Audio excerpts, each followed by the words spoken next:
Au-delà du simple document administratif et technique, cette stratégie régionale pour une économie sobre, circulaire et robuste face aux urgences écologiques et sociales nous invite à porter un autre regard sur l'économie elle-même et à prendre un autre cap pour bâtir un avenir commun pérenne dans un monde où tout semble vaciller. Comme l'a rappelé Jérémy, depuis 50 ans, la consommation mondiale de ressources naturelles a triplé.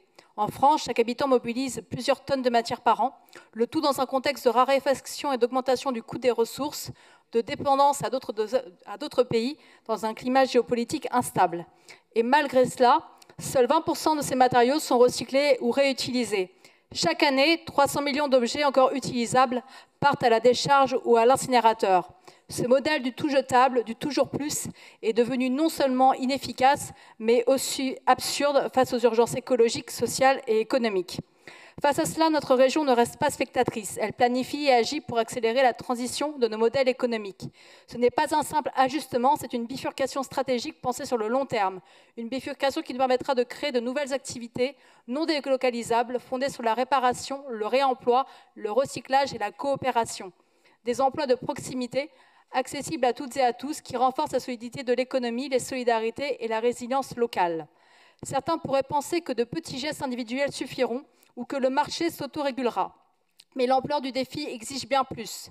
Comme le dit le texte que nous avons entre les mains, cette capacité à planifier le temps long, à investir les moyens nécessaires, à coordonner les acteurs et surtout à définir collectivement et démocratiquement les objectifs et moyens de cette réorganisation, tout en impliquant le plus grand nombre dans la mise en œuvre concrète est du seul ressort des pouvoirs publics, et c'est le rôle que notre région entend assumer pleinement.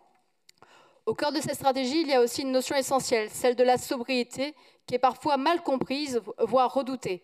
Car la sobriété, ce n'est pas un retour en arrière, loin de là. C'est l'intelligence collective face à une réalité. Nous avons déjà dépassé 6 des 9 limites planétaires.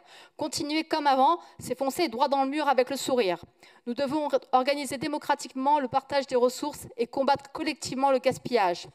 Nos politiques de sobriété visent à assurer une vie digne à toutes et à tous, y compris aux générations futures. Elles nous poussent à l'innovation, à repenser nos modèles, à privilégier l'usage à la possession, à valoriser nos ressources locales. Les 23 mesures concrètes de cette stratégie sont l'incarnation de cette vision. Elles sont le fruit de plusieurs mois de travail collectif et d'une volonté de faire ensemble, amorcée avec le plan régional de prévention et de gestion des déchets de 2019, prolongé avec le SRADET, nourri par la COP régionale et le retour de centaines d'acteurs de terrain. Ensemble, faisons de la région Centre-Val de Loire un modèle de circularité et de sobriété, non par contrainte, mais par conviction. À nous maintenant de faire vivre collectivement cette stratégie régionale, parce que l'économie circulaire n'est pas un luxe, mais une nouvelle manière de produire, de consommer, de coopérer, en se demandant à chaque étape, est-ce juste, est-ce soutenable, est-ce utile? C'est un changement profond par rapport au monde, aux ressources et aux autres. C'est notre manière d'être à la hauteur des enjeux écologiques, conclure, Madame Sautreuil, tout en recréant du lien, de l'emploi et du sens. Merci de votre attention.